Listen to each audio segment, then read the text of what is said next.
appreciates that the state of the roads is not, Mr. Speaker, it's not the fault of government. It's not the fault of government. Mr. Speaker, that sort of a comment might very well be true.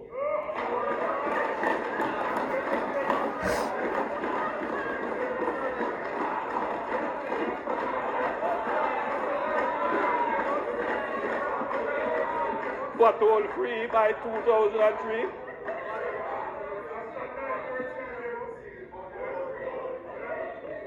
The reality is that our legacy infrastructure was never designed to withstand what we are seeing today in terms of climate change.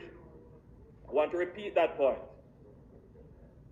Our legacy infrastructure was never designed to withstand what we are seeing today in terms of climate change. This is not a debatable point. The leader of opposition business stood up and essentially supported the point. The rainfall that we are seeing today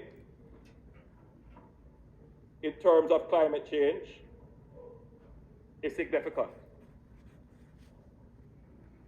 The rainfall that we experienced last year, in particular late last year, was highly unusual and off the charts in terms of the impact on infrastructure.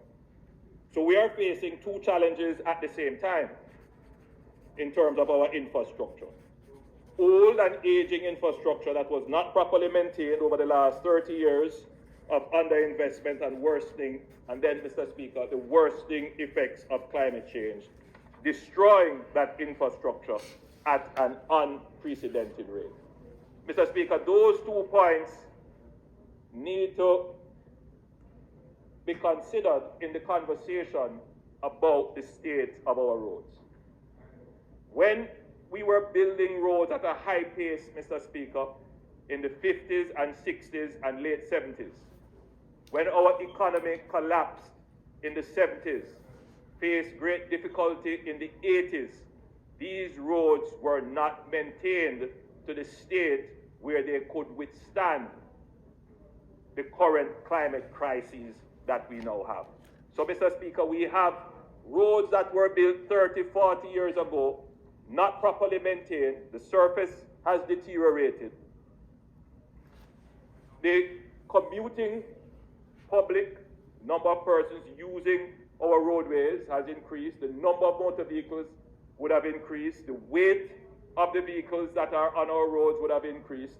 And now, Mr. Speaker, we have unusual and intense weather events damaging our aged infrastructure. That is a problem, Mr. Speaker, that is not only facing Jamaica, but almost all countries in the region. To blame the appalling state of the road network in Jamaica today on climate change is just totally disingenuous. The reality is that there has been an absence of any proper road maintenance policy for years. And you have been in office for 9 years, so you have superintended 9 years of neglect over the maintenance of Jamaica's road network, for which the people are holding you accountable now. It's idea that climate change caused the bad roads in Jamaica. Mash down that lie. It has nothing to do with it. We have had heavy rain from time to time in Jamaica for years. Climate change is a reality and it's coming at us. But to blame the poor state of the road network of the country on climate change is a farce. And the people of Jamaica don't believe it. Leader. They're holding you accountable for it. Leader. And for you to try and pretend that it's a PNP responsible for it. When you've been in Opposition government leader. for 9 years. It just does not wash. That's the same administration, the same opposition, who just stood up and said that they are happy that the government is taking climate change seriously because it is having an impact on our economy and our infrastructure. And then now to stand up and say, no, no, it's not having any impact. You can't have it both ways. You can't flip-flop. You can't on one way say climate change is having an impact and then turn around and say, no, it's not having an impact. You can't flip-flop. Come on. Then now, Mr. Speaker, highest level of hypocrisy. You just heard the PNP leader, Mark Golding, saying that the Prime Minister should not blame the poor state of Jamaican roads on climate change because climate change don't damage roadways. But a quick check here by us here at WDT Media TV shows that climate change damage roadways in many ways. You can see here, climate change damage roadways in many ways. And it also says that rising temperature, it can cause pavement to soften and expand, creating potholes and rotting. So climate change can cause pavement to soften and expand, creating potholes and rotting. So the fact is, climate change do damage roadways. As we say on this program, we lead, we don't mislead, and we don't teach. We take it from the unknown to the known. So again, climate change do damage roadways.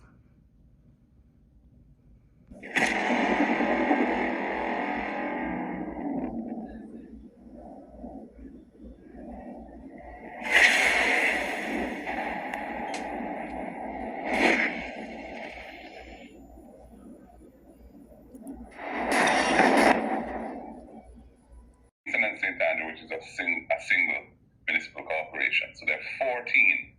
We won 7. The JLP won 7. Not so, Mr. Golding. Look at the facts now. The Ministry of Local Government and Community Development provides oversight for the 14 local authorities. It says here, 14 local authorities. Listen carefully. The current configuration of local authorities in Jamaica consists of 13 municipal corporations, not 14, 13 municipal corporations, and a second-tier municipal council, Portmore Municipal Council, which falls within the parish of St. Catherine. That means Portmore and St. Catherine don't count separate, it count as one. So Jamaica has 13 municipal corporations, not 14, according to Mr. Golding. And Mr. Golding also said that elections of February 26 last year, that the PNP won 7 municipal corporations and the JLP won 7. You know, it's 13, so 7 plus 7 is 14. Let's look at the facts now. The fact is, the PNP won the popular vote. All right? See the figures here? The PNP got 326,450 votes. The JLP got 301,043. So the PNP outvoted the JLP by over 25,000 votes. That's a fact. Another fact now, the PNP won 51.80% of the votes compared to the JLP 47.8. These are facts. So the plus and the minus.